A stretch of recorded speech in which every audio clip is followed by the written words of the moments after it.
Halo semuanya. Pernah nggak sih kalian dengar tentang seseorang yang tiba-tiba jadi kaya raya tanpa alasan jelas? Rumahnya megah, mobilnya banyak, tapi orang-orang sekitar bilang kekayaannya itu nggak wajar.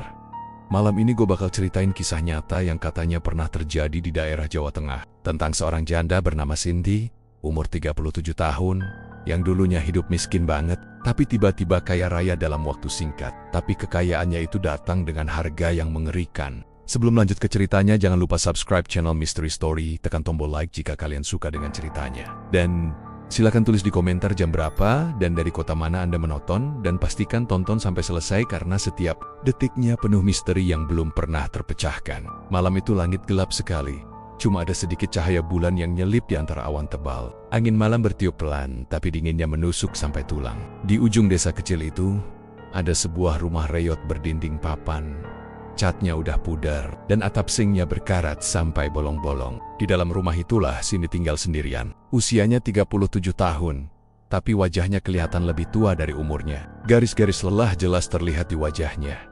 Dan matanya sering sembab karena habis nangis sendirian setiap malam. Sejak suaminya meninggal 3 tahun lalu karena kecelakaan motor, hidupnya berubah total. Yang dulu rumah tangganya sederhana tapi bahagia, sekarang cuma tersisa kesepian, hutang, dan tatapan kasihan dari tetangga.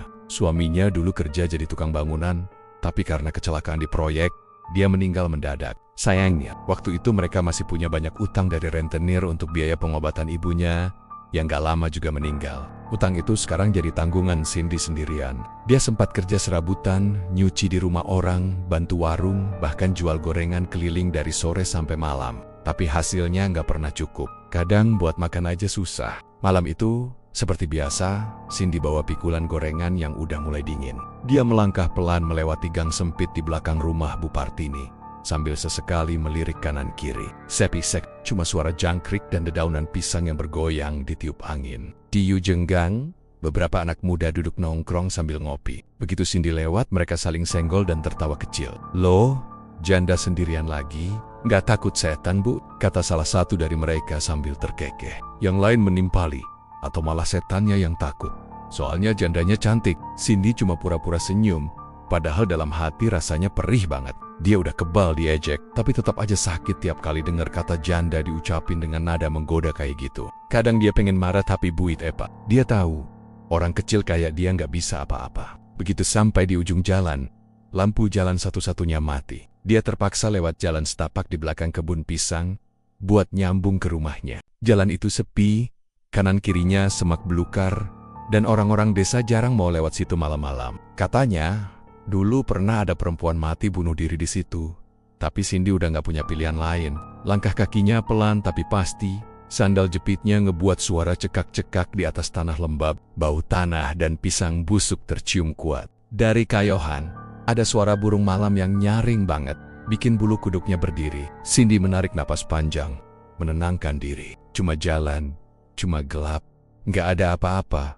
Gumamnya pelan, tapi baru beberapa langkah kemudian, dia berhenti mendadak. Ada suara aneh, kayak seseorang manggil namanya pelan dari arah kebun. "Nah, Cindy." Suaranya pelan tapi jelas banget, seolah-olah seseorang berdiri cuma beberapa meter di belakangnya. Cindy menoleh cepat, tapi nggak ada siapa-siapa. Jalan kosong, cuma bayangan pohon pisang yang melambai tertiup angin. Ia menelan ludah, mencoba jalan lagi.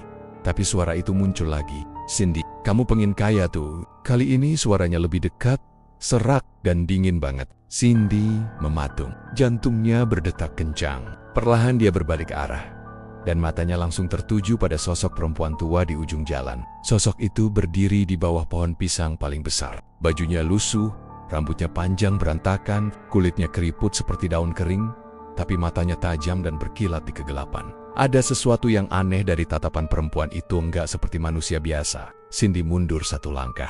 "Ibu Sid, kenapa tahu nama saya?" tanyanya pelan dengan suara gemetar. Perempuan tua itu tersenyum. Tapi senyumnya bukan senyum ramah. Bibirnya pecah-pecah, giginya hitam, tapi sorot matanya seperti tahu semua rahasia Cindy. "Saya tahu penderitaanmu, Nah. Setiap malam kamu nangis kan? Hidupmu berat, ya?" katanya lembut, tapi nadanya bikin merinding. Cindy makin heran dan takut. "IBU... Siapa sebenarnya?" Nenek itu melangkah pelan ke arah Cindy, setiap langkahnya. Dedaunan pisang di sekitar ikut bergerak, padahal nggak ada angin. Aku cuma orang yang mau bantu. Aku tahu kamu capek, kamu lapar, kamu ingin hidup enak seperti orang lain. Aku bisa bantu kamu jadi kaya. Kaya tanpa batas. Kata-kata kaya tanpa batas itu menancap di kepala Cindy seperti racun manis. Dia memang sering berandai-andai bisa keluar dari hidup miskin ini. Tapi saat mendengar kalimat itu di malam gelap seperti ini, ada rasa takut yang jauh lebih besar. Bantu gimana, Bu? Saya nggak punya apa-apa, jawab Cindy pelan. Nenek itu tersenyum makin lebar. Kamu nggak perlu punya apa-apa, Nak. Cukup berani aja. Kalau kamu berani, aku kasih kamu kekayaan tanpa akhir. Rumah megah, emas, mobil, apapun yang kamu mau. Semua bisa kamu punya. Cindy, di kepalanya bayangan tentang hidup mewah muncul. Rumah besar, pakaian bagus, nggak lagi dihina karena miskin. Tapi bersamaan dengan itu, muncul rasa takut karena tawaran itu datang di tengah kebun pisang. Dari seorang nenek yang entah siapa. Ibu ngomong apa sih? Ini malam loh, kata Cindy mencoba mundur. Tapi suaranya gemetar. Namun nenek itu mengulurkan tangannya. Keriput, tapi dingin seperti es. Aku cuma minta kamu berani. Ikuti aku malam ini. Dan besok pagi hidupmu nggak akan sama lagi. Kamu akan punya segalanya. Cindy ingin lari, tapi tubuhnya seolah berat. Langkahnya tertahan. Entah kenapa, ada bisikan di dalam kepalanya yang berkata, coba aja. Kamu udah menderita cukup lama. Matanya perlahan menatap tangan nenek itu, lalu menatap ke sekitar. Sunyi, nggak ada siapa-siapa. Angin malam makin dingin. Aku harus lewat hutan? Tanya Cindy. Akhirnya, nenek itu mengangguk. Iya, cuma sebentar. Percaya sama aku. Habis ini kamu nggak akan kelaparan lagi. Dengan langkah pelan, Cindy mendekat. Jantungnya berdetak keras, tapi rasa putus asa menutupi semua rasa takut. Ia menyentuh tangan nenek itu dingin, licin, tapi entah kenapa menenangkan. Begitu tangannya disentuh, angin di sekitar langsung berhenti. Suara jangkrik pun hilang. Dunia jadi hening seketika. Nenek itu berbalik dan berjalan pelan menuju arah hutan yang gelap gulita. Tanpa lampu, tanpa cahaya. Cindy sempat ragu sebentar, tapi kemudian langkah kakinya ikut bergerak mengikuti dari belakang. Setiap langkah terasa aneh, seperti berjalan di tempat yang gak nyata. Udara makin dingin, dan samar-samar Cindy mencium bau dupa yang kuat dari arah dalam hutan. Pohon-pohon tinggi berdiri seperti bayangan hitam mengawasi mereka. Nenek, ini mau kemana? Tanya Cindy pelan, tapi nenek itu gak jawab. Dia terus berjalan, langkahnya tenang dan pasti. Beberapa menit kemudian, mereka sampai di sebuah tempat yang terbuka. Di tengah-tengah hutan, ada gubuk kecil, tua, dan berlumut dengan cahaya redup dari dalamnya. Bau dupa makin kuat, bercampur bau amis seperti darah kering. Cindy mulai merasa menyesal, tapi ketika ia menoleh ke belakang, jalan yang tadi dilewatinya udah nggak kelihatan. Gelap total seolah hutan menutup dirinya. Nenek, saya takut, bisik Cindy. Nenek itu menoleh pelan, senyumnya makin aneh, matanya berkilat merah samar-samar. Tenang saja, Nah, semua ini untuk kebaikanmu. Setelah malam ini, kamu nggak akan jadi janda miskin lagi. Kamu akan punya kekayaan tanpa batas. Cindy mematung. Keringat dingin menetes di pelipisnya. Ingin lari. Tapi kakinya seperti menancap di tanah. Dari dalam gubuk, terdengar suara bisikan halus. Tapi banyak. Seperti ada puluhan orang sedang berdoa dalam bahasa yang dia nggak ngerti. Di tengah rasa takut dan bingung itu, Cindy akhirnya melangkah masuk ke dalam gubuk, mengikuti nenek tua itu. Tanpa tahu kalau malam itu adalah awal dari akhir hidupnya yang normal. Dan mulai malam itu, nasib Cindy tak akan pernah sama lagi.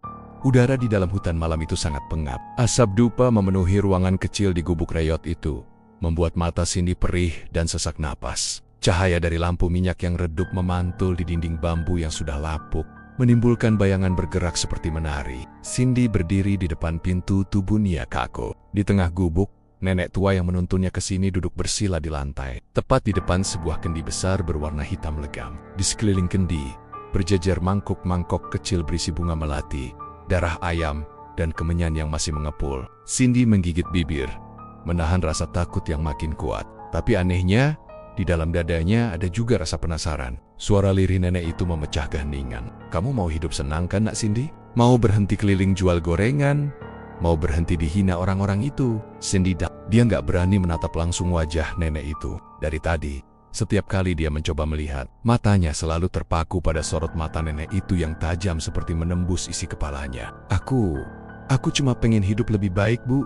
Jawabnya pelan. Capek saya hidup susah terus. Nenek itu tersenyum kecil, giginya kuning dan jarang-jarang. Aku tahu, makanya kamu aku panggil ke sini. Tapi ingat, yang aku kasih bukan uang biasa. Ini rezeki dari penjaga tanah bawah. Cindy menelan ludah. Suara nenek itu pelan tapi menggema di telinganya. Penjaga tanah bawah, ulangnya. Nyaris berbisik. Iya, kata si nenek. Matanya melirik ke kendi hitam besar di depannya. Dia penguasa rezeki yang tak terbatas. Tapi kalau kamu minta dari dia, kamu harus siap terikat. Sekali kamu terima, kamu gak bisa mundur. Hidupmu gak akan sama lagi. Tapi kamu akan punya segalanya. Cindy diam cukup lama. Di luar gubuk, suara serangga malam terdengar makin keras. Seolah alam pun menunggu keputusannya. Di dalam hatinya, ada dua suara bertarung. Satu memintanya pergi sebelum terlambat. Satu lagi berbisik lembut, ambil saja. Hidupmu akan berubah. Nenek itu kemudian mengambil sebilah pisau kecil dari mangkuk di sebelahnya. Mata pisau itu berkarat tapi tajam. Ia menatap Cindy. Sebelum kamu terima, kamu harus kasih sedikit darahmu. Supaya penjaga tanah bawah tahu siapa yang memanggilnya. Cindy mundur setengah langkah. Tiara, katanya dengan nada takut. Cuma setetes, jawab nenek itu. Enggak akan sakit. Tapi dari saat itu, dia akan mengenalmu. Tangan Cindy gemetar. Tapi bayangan utang, hinaan orang-orang, dan malam-malam kelaparan membuatnya nekat. Ia mengangguk pelan. Kalau ini satu-satunya jalan. Nenek itu tersenyum puas. Bagus, letakkan tanganmu di atas kendi. Cindy melangkah mendekat. Bau amis makin menyengat. Kendi itu besar sekali. Permukaannya hitam legam seperti batu yang dilapisi minyak. Saat dia menunduk, air di dalamnya berwarna gelap. Nyaris seperti cermin yang memantulkan wajahnya sendiri tapi aneh. Bayangan yang muncul bukan dirinya, melainkan sosok lain wajahnya sama. Tapi dengan mata merah dan senyum menyeramkan. Cindy terlonjak mundur. "APH," katanya, gemetar. "Dia sudah melihatmu." Bisik nenek itu pelan. "Kau belum terlambat. Tapi kalau kau sudah siap, rendam tanganmu dan ucapkan sumpah." Tanpa sadar, air mata mengalir di pipi Cindy. Tangannya gemetar waktu dia mengulurkan ke kendi itu. Hawa panas keluar dari dalam kendi.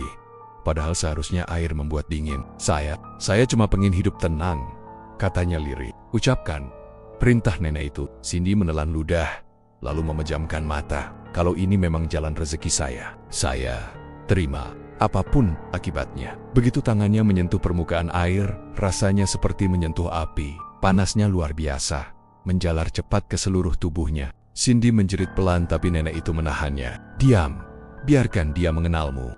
Tiba-tiba kuping Cindy berdengung keras. Dunia di sekitarnya gelap. Ia nggak bisa melihat apa-apa kecuali warna hitam pekat dan cahaya merah di kejauhan. Di dalam kegelapan itu, terdengar bisikan panjang, berat, dan dalam.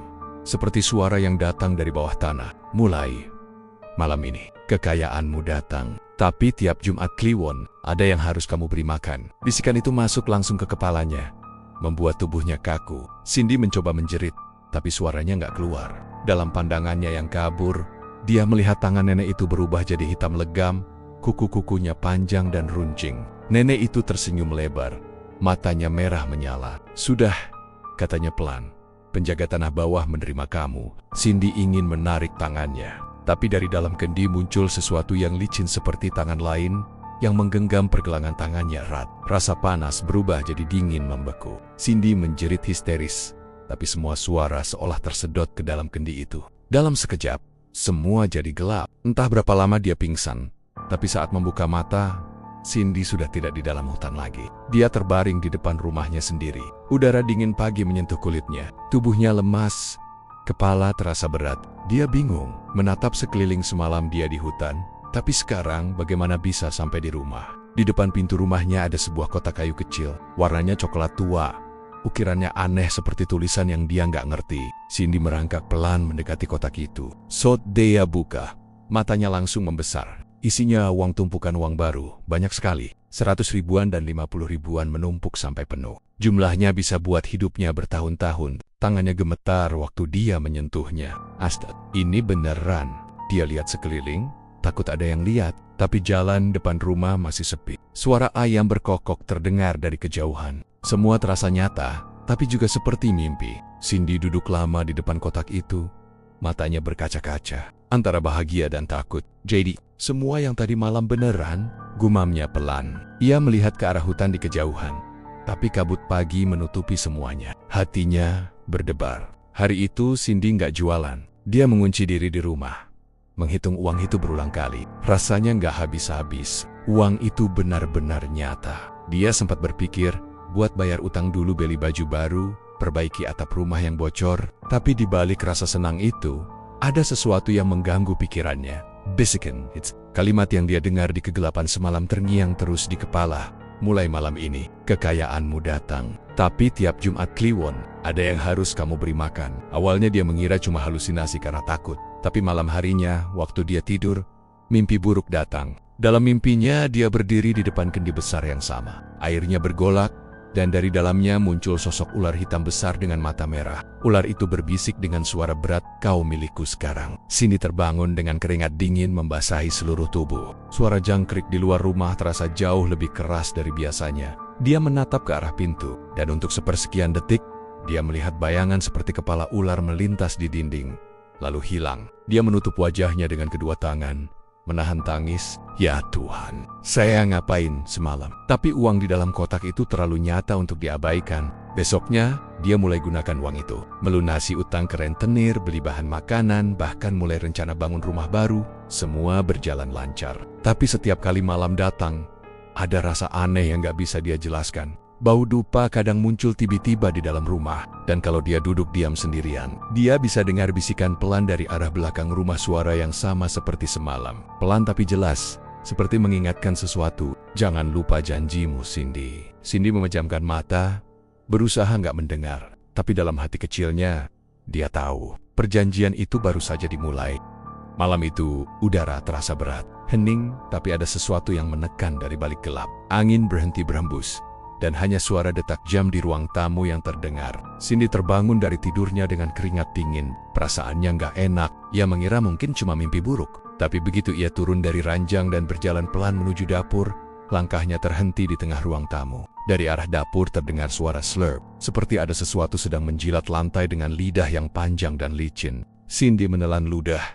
Tubuhnya gemetar. Ia menyalakan lampu kecil di meja makan, dan pandangannya langsung tertuju ke bayangan hitam besar di lantai dapur. Bentuknya seperti ular, tapi kepalanya aneh, bukan kepala ular biasa. Matanya merah menyala, lidahnya panjang menjulur keluar, dan tubuhnya menggeliat pelan di antara meja dan lemari. Cindy mematung, nafasnya tercekat. Ia ingin menjerit, tapi suaranya tertahan di tenggorokan. Bayangan itu kemudian menoleh ke arahnya. Matanya menatap lurus ke mata Cindy, dan dari mulutnya keluar suara berat, serak, tapi jelas terdengar di telinga Cindy. "Sudah tiba waktunya. Aku lapar." Cindy spontan mundur beberapa langkah, menabrak kursi, dan tubuhnya langsung jatuh. Tapi begitu ia memejamkan mata karena takut, tiba-tiba semua suara lenyap. Begitu membuka mata, bayangan itu hilang. Dapur kosong, hanya bau amis darah yang masih tertinggal di udara. Cindy memeluk tubuhnya sendiri, gemetar. Ia mencoba menenangkan diri sambil berbisik, "Mungkin cuma halusinasi, cuma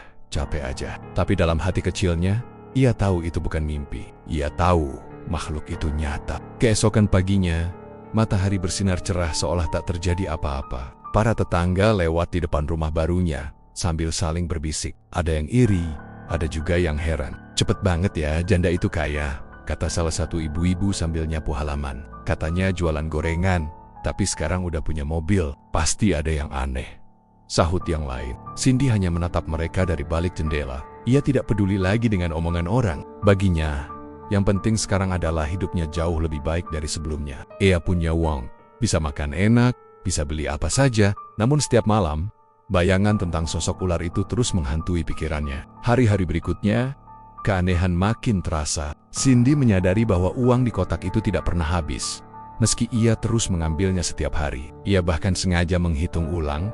Jumlahnya selalu sama, tidak berkurang sedikit pun. Tapi setiap kali ia membuka kotak itu, hawa dingin aneh selalu keluar darinya, seperti ada sesuatu yang bernafas dari dalam. Suatu sore, seorang anak kecil yang bermain di depan rumah Cindy tiba-tiba menjerit ketakutan.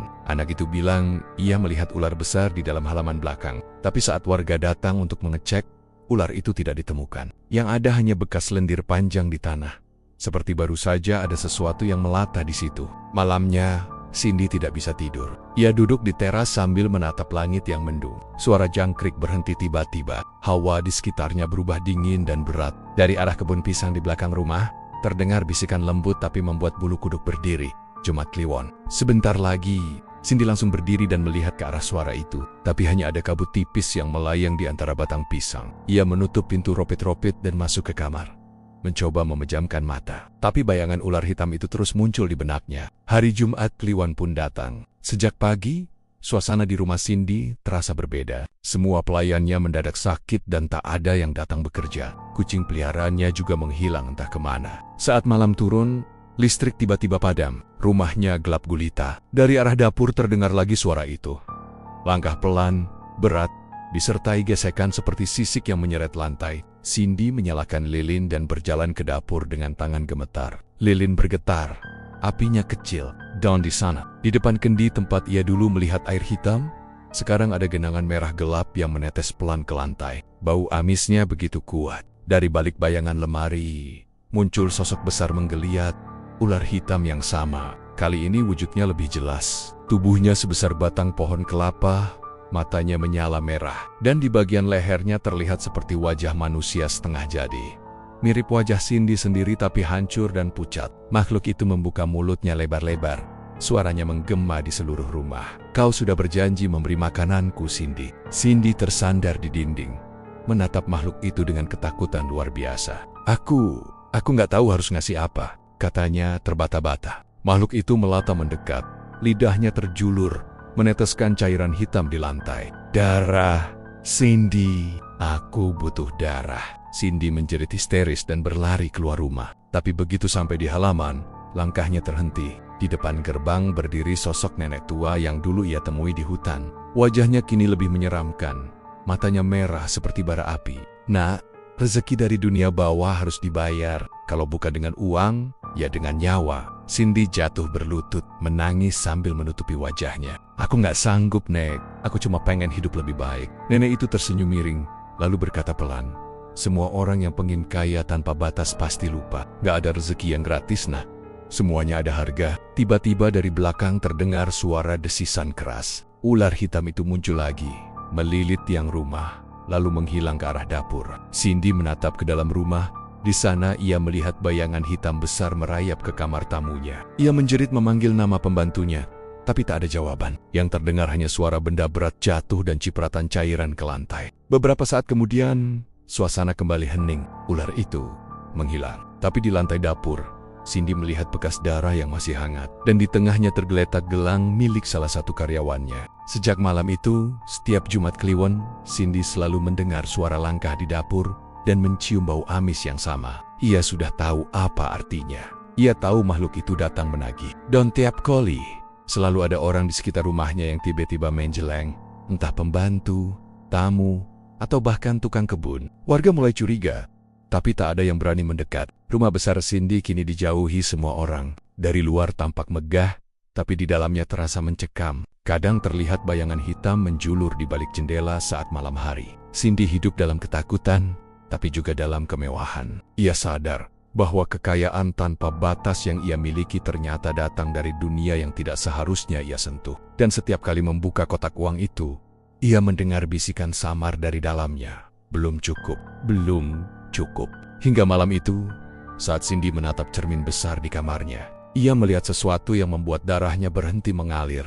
Bayangan dirinya di cermin bukan lagi dirinya, melainkan sosok ular besar dengan mata merah menyala, tersenyum padanya.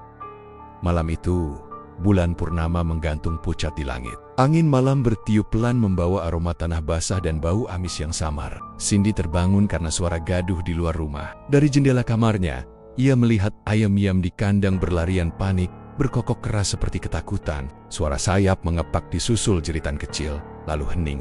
Dengan langkah hati-hati, Cindy keluar rumah sambil membawa senter kecil. Angin malam menampar kulitnya, membuat bulu kuduknya berdiri. Ia menyorotkan cahaya ke arah kandang ayam di belakang rumah. Pandangannya langsung membeku. Semua ayamnya tergeletak mati. Tubuh mereka kering seperti disedot darahnya, mata melotot kosong, dan bulu-bulunya rontok. Cindy menutup mulutnya menahan teriakan. Tubuhnya gemetar. Astagfirullah. Ini bisiknya pelan. Ia melangkah mundur perlahan. Tapi tiba-tiba terdengar suara lirih dari arah belakang rumah. Suara itu seperti bisikan yang datang dari tanah. Lembut tapi menembus kepala. Ini baru awal. Nanti yang lain. Cindy menjerit kecil, menutup telinganya rapat-rapat. Tapi suara itu makin keras, bergema di dalam kepalanya. Ia berlari masuk ke rumah, mengunci pintu, lalu duduk di pojok kamar sambil menangis. Aku nggak mau! Aku nggak mau! Teriaknya dengan suara bergetar. Tapi tak ada jawaban, hanya suara tawa kecil di telinganya. Kau sudah berjanji, Cindy. Malam itu ia tidak tidur. Matanya terus mengawasi pintu dan jendela, takut kalau sesuatu masuk. Namun, begitu fajar menyingsing, suara itu lenyap begitu saja, meninggalkan keheningan yang menyesakkan. Keesokan paginya, ia mencoba bersikap seolah tak terjadi apa-apa. Ia menyuruh salah satu pembantunya, Sarti, untuk membersihkan kandang ayam yang penuh bangkai. Bu, ini aneh banget, kayak ayamnya dikeringin, nggak ada darah sama sekali, kata Sarti pelan. Cindy hanya menjawab singkat, udah, buang aja semuanya. Jangan tanya-tanya, tapi hatinya gelisah. Ia tahu ini bukan ulah manusia. Hari-hari berikutnya, suasana rumah Cindy makin aneh. Bau amis darah kadang muncul tiba-tiba di ruang tamu. Piring pecah sendiri tanpa sebab. Kadang, dari arah dapur, terdengar suara langkah kaki menyeret lantai. Malam Jumat berikutnya, suasana lebih mencekam. Angin berdesir keras, dan suara anjing menggonggong di kejauhan seolah menggiring sesuatu mendekat. Cindy mencoba tidur, tapi tubuhnya gemetar. Di dalam kamarnya yang gelap, ia bisa mendengar bisikan samar dari pojok ruangan. Lapar. Cindy menarik selimut menutupi kepala. Tapi suara itu semakin jelas. Ia merasa seperti ada yang berdiri di sisi ranjangnya. Udara jadi dingin, bahkan napasnya sendiri berembus putih. Tiba-tiba terdengar suara benda jatuh keras di halaman belakang. Cindy terlonjak, lalu menyalakan lampu. Ia berjalan perlahan ke arah jendela, dan dari sana ia melihat sosok hitam besar merayap di halaman. Yula itu lagi. Tubuhnya kini lebih besar. Sisiknya berkilau seperti besi basah. Di sekitarnya, tanah bergetar halus, seperti hidup. Ular itu melatap pelan, lalu menghilang di balik dinding dapur. Cindy langsung mundur ketakutan. Lalu terdengar bisikan di telinganya. Kau janji memberi makananku. Waktunya sudah tiba. Ia menjerit histeris, tapi tiba-tiba semuanya gelap. Saat ia tersadar, sudah pagi. Tubuhnya lemas, kepalanya berat. Ia terbangun di ruang tamu, tak tahu bagaimana bisa di sana. Ia mencoba mengingat apa yang terjadi, tapi ingatannya kabur. Yang ia tahu, hatinya dipenuhi rasa takut yang gak bisa dijelaskan. Siangnya, Sarti, tetangga yang biasa bantu mencuci baju di rumah Cindy, datang seperti biasa. Tapi sore harinya, Sarti nggak pernah pulang. Suaminya datang mencari, mengetuk-ngetuk pagar rumah Cindy sambil memanggil, Bu Cindy, Sarti, kesini nggak? Cindy keluar dengan wajah pucat, menjawab singkat, enggak pak, saya nggak lihat dia. Tapi jantungnya berdebar kencang. Karena di belakang rumah, dekat sumur tua, ia baru saja melihat sepasang sandal jepit butut milik Sarti, penuh lumpur, basah, dan satu di antaranya sobek. Malamnya, Cindy nggak bisa tenang. Ia terus menatap sandal itu yang ia sembunyikan di dapur. Dalam benaknya, ia tahu sesuatu yang buruk telah terjadi, tapi ia tak berani mengaku. Ia hanya duduk termenung, menatap uang-uang yang berserakan di meja. Uang itu seolah menatap balik padanya. Bau amis tiba-tiba muncul lagi. Dari arah belakang rumah terdengar suara seperti sesuatu jatuh ke air. Pluk. Cindy menahan napas. Ia menatap ke arah sumur dari jendela dapur. Di sana, di bibir sumur yang gelap, terlihat sesuatu bergerak pelan, seperti lidah ular panjang yang menjilat keluar, meneteskan cairan merah ke tanah. Cindy menutup mata, memeluk tubuhnya sendiri. Dalam hati ia menyesal, tapi sudah terlambat. Sejak malam itu, setiap kali ia tidur, mimpi buruk datang silih berganti. Ia melihat wajah Sarti menatapnya dari dasar sumur dengan mata kosong dan kulit pucat. Kenapa kamu biarin aku, Bu? Suara itu menggema di kepalanya. Kabar hilangnya Sarti cepat menyebar di desa. Warga mulai berbisik setiap kali Cindy lewat. Itu janda aneh ya. Setelah dia kaya, banyak yang hilang. Katanya, uangnya nggak habis-habis. Mungkin pesugihan. Bisa jadi. Loh, rumahnya gede tapi tiap malam ada suara kayak ular. Cindy berpura-pura tak dengar. Ia berjalan tegak dengan wajah datar, tapi dalam hatinya ketakutan setengah mati. Ia tahu mereka benar. Ia memang terikat dengan sesuatu yang tak kasat mata, tapi ia sudah tak bisa mundur. Malam-malam berikutnya, bayangan hitam makin sering muncul di rumahnya. Kadang di cermin, kadang di dinding. Sosok ular itu seperti selalu mengintainya, menunggu waktu makan berikutnya. Suatu malam, Cindy memberanikan diri bicara sendiri di ruang tamu. Aku nggak mau lagi. Aku cuma pengen hidup tenang. Suara itu menjawab dari arah lemari, pelan tapi jelas. Kalau kau berhenti, semua yang kau punya akan hilang. Dan nyawamu jadi gantinya. Cindy terdiam. Matanya menatap kosong. Ia sadar, pilihan satu-satunya adalah bertahan dalam neraka yang ia ciptakan sendiri. Sejak saat itu, setiap Jumat Kliwon, ia menutup semua jendela, mematikan lampu, dan duduk di ruang tamu dengan lilin kecil. Ia tahu, makhluk itu akan datang untuk menagih, dan setiap kali, bau amis darah pasti menyebar di udara. Tetangga makin takut. Tak ada yang berani lewat depan rumah Cindy kalau malam. Mereka bilang kadang terdengar suara wanita menjerit dari dalam rumah, tapi tak ada yang berani memastikan. Bagi mereka, rumah itu kini bukan lagi rumah janda kaya, tapi sarang kegelapan. Dan Cindy, janda yang dulu miskin dan malang, kini hidup dalam kemewahan yang dibayar dengan nyawa orang-orang di sekitarnya. Di luar rumahnya yang megah, pohon pisang di belakang terus bergoyang tiap malam Jumat, meski angin tak berembus. Dari arah sana kadang terdengar bisikan pelan. Satu sudah cukup? Belum. Cindy menatap dari jendela, matanya kosong. Di tangannya, uang tebal yang dulu membuatnya bahagia kini terasa seperti darah yang menetes dari jemarinya. Ia tahu, tumbal pertama hanyalah permulaan, dan neraka yang sesungguhnya baru saja dimulai. Malam itu hujan turun pelan, membasahi genting rumah Cindy yang megah, tapi terasa dingin dan suram. Suara rintik hujan bercampur dengan gemuruh guntur jauh di langit barat. Cindy duduk sendirian di ruang tamu sambil memandangi uang yang berserakan di meja. Entah kenapa malam itu terasa berbeda. Ada hawa aneh yang seolah keluar dari lantai bawah rumah. Seperti ada sesuatu yang bernapas di dalam tanah. Bau busuk samar mulai tercium, mirip bangkai binatang yang sudah berhari-hari membusak. Cindy mencoba mengabaikan perasaan itu. Ia menyalakan televisi untuk mengusir sepi, tapi siarannya mendadak berderak lalu mati. Lampu rumah berkedip-kedip sebentar, sebelum padam total. Hanya lilin kecil di meja yang menyala redup, membuat bayangan di dinding bergerak seperti menari. Tiba-tiba dari arah gudang di bawah tangga terdengar suara berat, seperti ger, pelan, panjang, dan menyeramkan. Cindy mematung. Jantungnya berdetak keras, tangan dingin. Ia mencoba menenangkan diri. Berpikir itu mungkin hanya suara tikus besar atau kucing yang masuk. Tapi suara itu terdengar lagi. Kali ini lebih jelas, disertai gesekan, seperti sesuatu sedang menggaruk lantai kayu dari bawah. Ia berdiri perlahan, mengambil senter dari meja, dan berjalan menuju gudang kecil itu. Pintu kayu di sana sudah tua dan berderit saat dibuka. Udara dari dalam gudang terasa lembab dan pengap. Bau busuk makin menyengat. Cindy menyorotkan senter ke dalam, dan langkahnya terhenti. Di tengah-tengah lantai gudang yang sebelumnya rata dan berdebu, kini ada lubang besar seperti sumur tua, hitam pekat dan dalam. Cindy menelan ludah, mendekat dengan hati-hati. Ia yakin sebelumnya tak pernah ada lubang itu. Wah ya Allah, ini aib, bisiknya gemetar. Saat ia mendekat sedikit lagi, dari dalam lubang terdengar suara desisan panjang. Bau amis dan busuk menyeruak hingga membuat Cindy hampir muntah.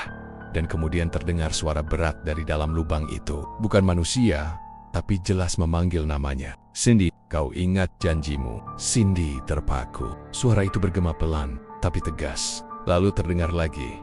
Kali ini lebih kasar. Kau janji beri aku makanan manusia. Cloud, aku ambil nyawamu. Cindy mundur panik, menjatuhkan senter. Cahayanya menyorot ke arah lubang. Dan sesaat, terlihat sesuatu bergerak di dalam. Seperti sisik hitam besar yang berkilau basah. Ada mata merah yang menyala di bawah sana, menatapnya. Cindy menjerit kecil dan menutup pintu gudang cepat-cepat. Ia berlari ke kamarnya, tubuhnya gemetar hebat. Ia membenamkan wajah di bantal sambil menangis. Aku nggak sanggup. Aku nggak mau lagi. Tapi suara itu terus bergaung di kepalanya. Bahkan setelah ia mencoba menutup telinga. Malam itu Cindy tak tidur. Ia duduk memandangi jendela sampai pagi. Wajahnya pucat, matanya sayu. Keesokan harinya, beberapa tukang bangunan datang untuk memperbaiki bagian belakang rumah. Salah satunya seorang pria parubaya bernama Darto. Sempat menatap gudang di bawah tangga dan bertanya, "Bu, itu kok kayaknya ada bau aneh dari situ ya?" Cindy langsung menjawab, cepat. "Ah, nggak usah diganggu pak, itu gudang lama. banyak tikusnya. Padahal dalam hatinya, ia takut luar biasa kalau seseorang benar-benar membuka pintu itu. Siang berganti sore. Saat semua tukang pulang, Darto masih tertinggal karena katanya ingin membereskan alat-alatnya. Waktu itu langit sudah mulai gelap. Hujan rintik turun lagi. Cindy sedang di kamar mandi ketika mendengar suara seperti seseorang menjerit pelan dari arah belakang rumah. Ia terdiam sejenak, mencoba memastikan, tapi suara itu menghilang begitu saja ketika keluar. Suasana rumahnya hening. Tak ada tanda Darto, hanya ember tergeletak dan beberapa alat bangunan berserakan di halaman belakang. Cindy memanggil pelan, "Pak Darto?" Tak ada jawaban. Ia berjalan ke arah belakang rumah. Tanah basah, dan di dekat tembok belakang, terlihat bercak darah menetes ke arah sumur tua. Hatinya mencelos. Ia tahu apa yang terjadi. Tangannya gemetar hebat. "Ya Tuhan, jangan." Cindy menunduk, dan di antara lumpur basah ia melihat topi proyek Darto, sobek di sisi dan berlumuran darah. Ia menutup mulutnya menahan teriak. Pandangannya berkunang. Ia tahu makhluk itu sudah menagih lagi. Saat malam tiba, suara desisan panjang terdengar lagi dari gudang. Suara itu seperti sedang tertawa. "Darahnya manis. Dia sudah kubawa." Cindy menutup kupingnya, menangis histeris. Ia tahu tak bisa berbuat apa-apa. Ia mencoba berdoa, tapi lidahnya keluh. Suara tawa dari dalam gudang terus menggema, seperti mengejek ketakutannya. Keesokan harinya, warga gempar. Darto tidak pulang ke rumah sejak sore kemarin. Polisi sempat datang ke rumah Cindy untuk menanyakan, tapi Cindy hanya menjawab dengan tenang, "Waktu maghrib saya lihat dia pulang." "Pak, mungkin dia kabur karena punya utang." Polisi mencatat keterangannya dan pergi. Tapi setelah mereka pergi, Cindy menatap kosong ke arah gudang. Ia tahu, di bawah sana, tubuh Darto sudah menjadi santapan. Beberapa hari setelah itu, Cindy makin jarang keluar rumah. Ia hanya duduk diam di ruang tamu, menatap lantai. Kadang tanpa sadar ia bicara sendiri, "Aku cuma pengen tenang, kenapa harus begini?" Namun suara itu selalu datang menjawab, seolah makhluk itu kini hidup di dalam rumahnya. "Kau ingin kaya tanpa batas, maka batasnya adalah nyawa mereka." Cindy mencoba menguatkan diri untuk menutup lubang di bawah gudang. Ia memanggil 2 pekerja baru, tapi saat mereka mulai menggali untuk menutupnya, tanah di sana tiba-tiba bergetar pelan. Suara dari bawah terdengar menggema, "Berhenti. Kalau kau tutup jalanku, kau yang jadi penggantinya." Pekerja itu langsung lari ketakutan, meninggalkan rumah. Sejak hari itu, tak ada lagi yang mau bekerja untuk Cindy. Rumahnya makin sunyi. Hanya suara gemericik air dari atap bocor dan desisan pelan dari bawah rumah yang setia menemani tiap malam. Kadang ia mendengar bisikan dari arah lubang, "Lapar. Lapar lagi." Cindy sudah diambang gila. Ia menutup semua kaca dengan kain hitam, mematikan lampu di hampir seluruh ruangan, dan hanya duduk di pojok kamar sambil menggenggam uang. Tapi uang itu kini tidak membuatnya bahagia. Setiap lembar terasa basah dan berbau amis. Kadang ia merasa melihat bercak darah di permukaannya. Warga desa mulai benar-benar menghindari rumahnya. Mereka belang. Setiap kali lewat depan rumah Cindy saat malam, terdengar suara seperti ular mendesis, dan seseorang menangis pelan dari dalam tanah. Malam-malam berikutnya, Cindy tak berani tidur. Ia tahu makhluk itu belum kenyang. Setiap kali ia pejamkan mata, terdengar suara seret panjang di lantai bawah, disusul getaran kecil seperti sesuatu yang besar sedang melata di bawah rumahnya. Ia tahu, lubang itu bukan sekadar sumur.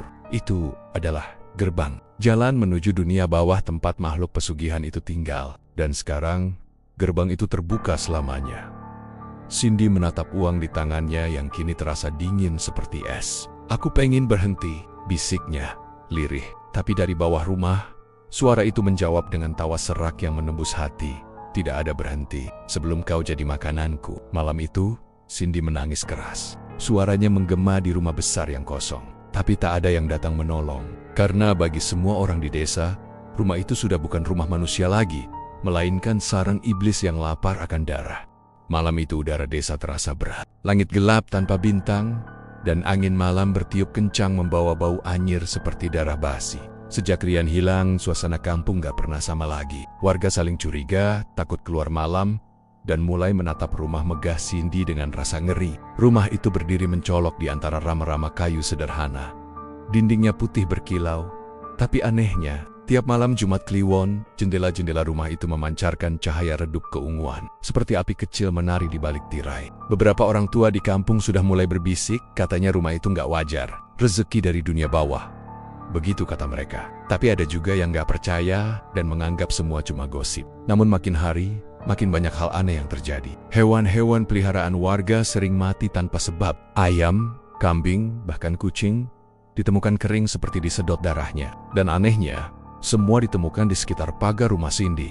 Cindy sendiri kelihatan makin berbeda. Kalau dulu wajahnya sering murung dan kusam, sekarang kulitnya pucat tapi halus. Matanya tajam berkilat. Orang-orang yang dulu menghina dan meremehkan dia, sekarang malah takut sekadar menyapa. Kalau ada yang berpapasan dengannya di jalan, mereka buru-buru menunduk. Bahkan anak-anak pun kalau dengar suara sandal Cindy di jalan, langsung lari masuk ke rumah. Suatu sore, ibu-ibu di warung kopi kecil dekat pos ronda ngobrol lirih. "Kau dengar gak, Bu? Rian belum pulang dari malam Jumat kemarin," tanya seorang ibu paruh baya. "Iya, katanya terakhir kelihatan di depan rumah Bu Cindy.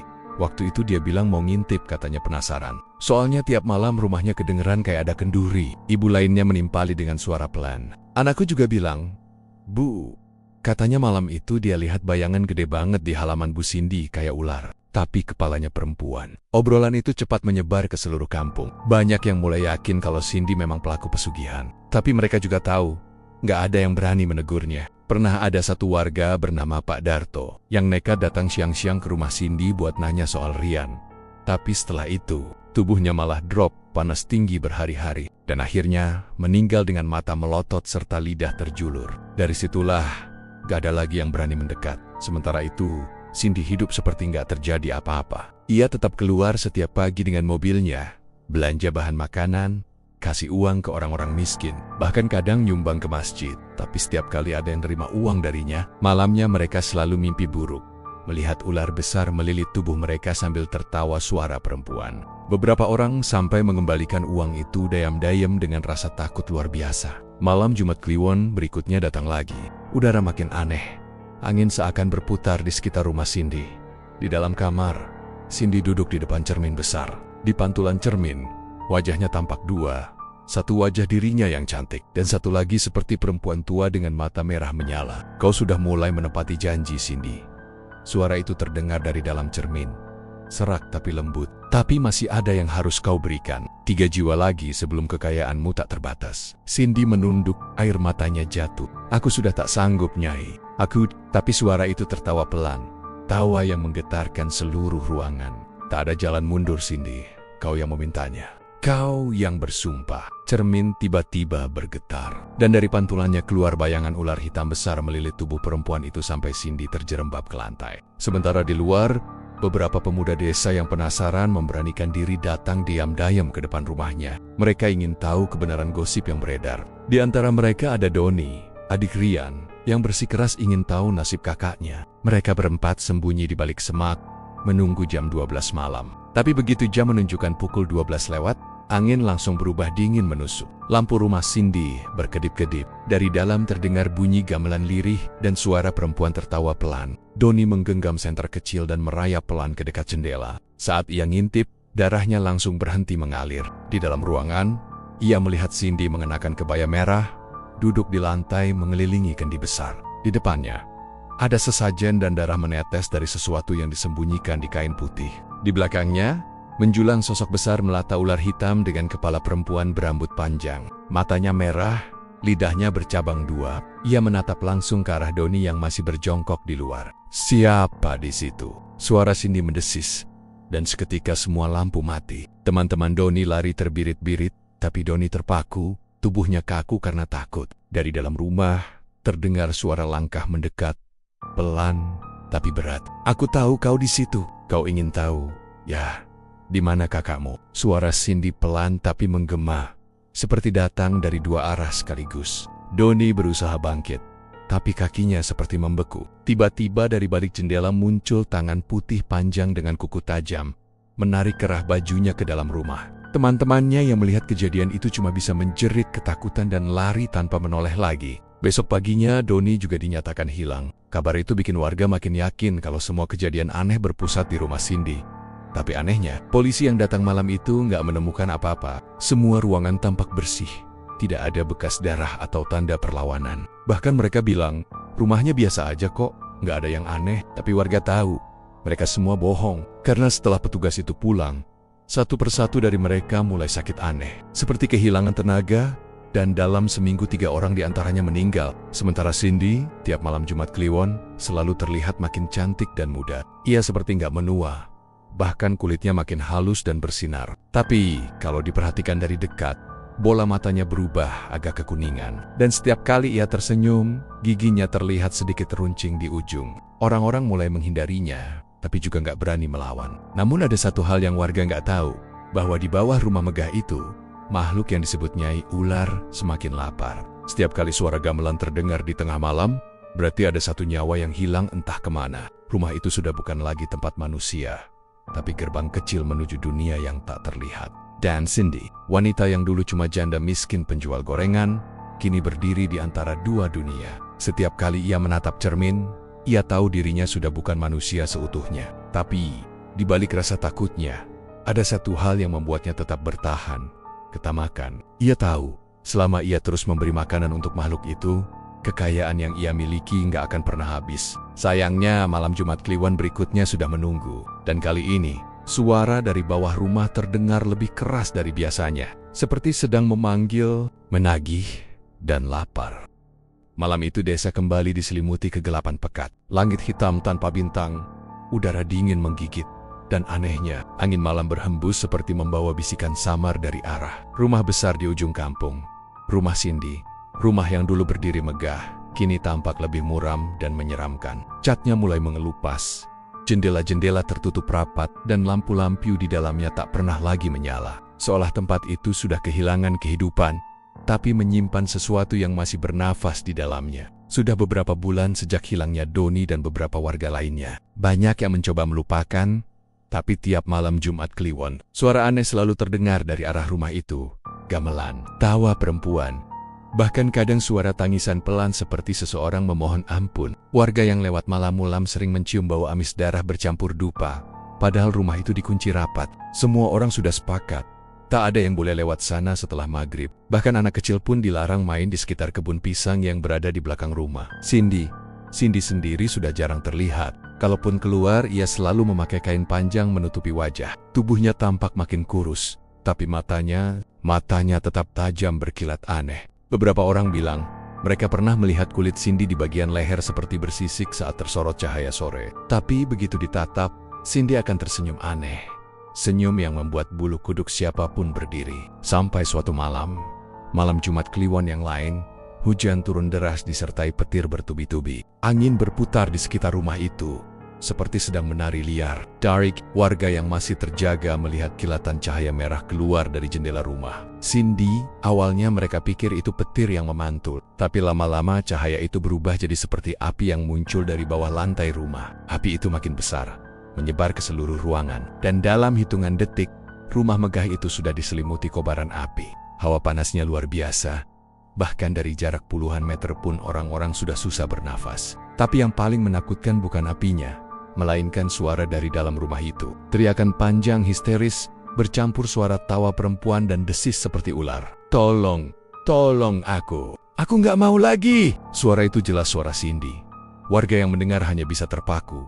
Tak ada yang berani mendekat. Dari sela kobaran api, beberapa orang mengaku melihat sosok besar melata keluar dari bawah tanah. Tubuhnya seperti ular hitam raksasa, tapi di bagian kepalanya ada rambut panjang terurai, matanya merah menyala. Makhluk itu melingkari tubuh Cindy yang menjerit ketakutan, menariknya ke arah lubang yang terbuka di bawah rumah. Cindy berusaha meronta, tapi api makin membesar di sekelilingnya. Aku nggak mau lagi! Lepasin aku nice, teriaknya sambil menangis histeris. Namun suara dari makhluk itu hanya menjawab dengan bisikan pelan, tapi terdengar ke telinga semua orang yang ada di sana. Janji tidak bisa dibatalkan, Cindy. Kau sudah jadi milikku. Dalam sekejap, makhluk itu menarik Cindy ke dalam tanah. Dan di detik yang sama, api padam begitu saja. Tak ada suara, tak ada asap, hanya tanah gosong yang masih berasap tipis, dan hawa panas yang menyengat kulit. Semua orang yang menyaksikan kejadian itu saling pandang dengan wajah pucat pasi. Tak satu pun berani mendekat. Pagi harinya, setelah matahari terbit, beberapa petugas dan warga memberanikan diri memeriksa bekas rumah itu. Tapi yang mereka temukan membuat perut terasa mual. Di tengah reruntuhan, ada sebuah lubang besar menganga, seperti sumur raksasa yang dalamnya tak terlihat. Tanah di sekitarnya hitam terbakar, dan dari dalam lubang itu keluar bau amis menyengat seperti darah yang baru tumpah. Di tepinya, ditemukan kain kebaya merah milik Cindy yang sudah terbakar setengah. Dan sehelai rambut panjang melilit seperti benang di antara batu-batu gosong. Tak ada jenazah, tak ada jejak tubuh. Seolah Cindy benar-benar ditelan bumi. Polisi sempat menutup area itu. Tapi setiap kali ada yang mencoba menutup lubang dengan tanah, besok paginya tanah itu terbuka lagi. Akhirnya warga sepakat membiarkannya begitu saja. Dan tempat itu mulai ditumbuhi ilalang tinggi dan semak liar. Tapi sejak kejadian itu, hal-hal aneh mulai muncul di sekitar lokasi. Setiap malam Jumat Kliwon, dari arah bekas rumah Cindy, terdengar suara perempuan tertawa lirih. Kadang diselingi suara ular mendesis. Warga yang tinggal paling dekat sering mencium bau udara segar saat dini hari. Dan kalau nekat keluar rumah, mereka akan melihat bayangan perempuan berambut panjang duduk di pinggir lubang gosong itu, menangis sambil berkata lirih, "Aku cuma pengen kaya, tapi aku salah jalan." Ada juga yang bilang, beberapa kali terlihat sosok seperti Cindy berjalan pelan di jalan desa, membawa baskom gorengan seperti dulu, dengan wajah tertutup kerudung lusuh. Tapi kalau didekati, tubuhnya berubah jadi asap hitam dan menghilang begitu saja. Anak-anak dilarang keras menyebut nama Cindy saat malam hari.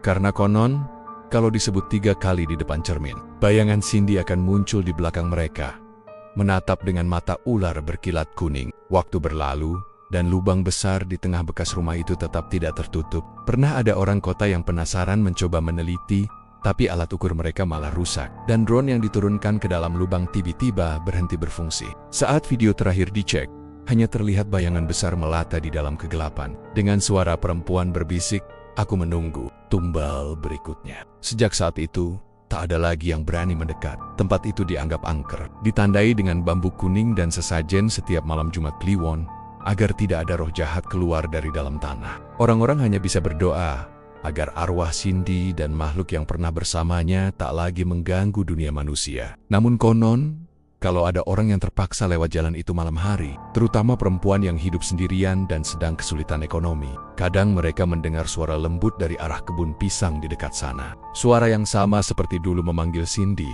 "Nak, kamu pengen kaya tuh?" Dan siapapun yang berhenti untuk menoleh, tak akan pernah terlihat lagi keesokan harinya. Yang tersisa hanya sandal dan bau darah di tanah basah. Malam terus berganti, waktu berjalan, tapi kisah Cindy tetap hidup dalam bisikan angin dan rasa takut warga desa. Karena mereka tahu, harta dari dunia bawah nggak pernah gratis. Setiap kekayaan yang datang tanpa batas, pasti menuntut bayaran, entah dengan darah, entah dengan jiwa. Dan nama Cindy kini jadi legenda kelam, janda miskin yang ingin kaya. Tapi akhirnya ditelan api dan keserakahan yang ia panggil sendiri dari dalam kegelapan. Terima kasih sudah menonton channel Mystery Story. Terus dukung channel ini dengan cara komen, like, share, dan subscribe. Mohon maaf jika ada kesamaan nama tokoh, tempat kejadian ataupun cerita, itu adalah kebetulan semata.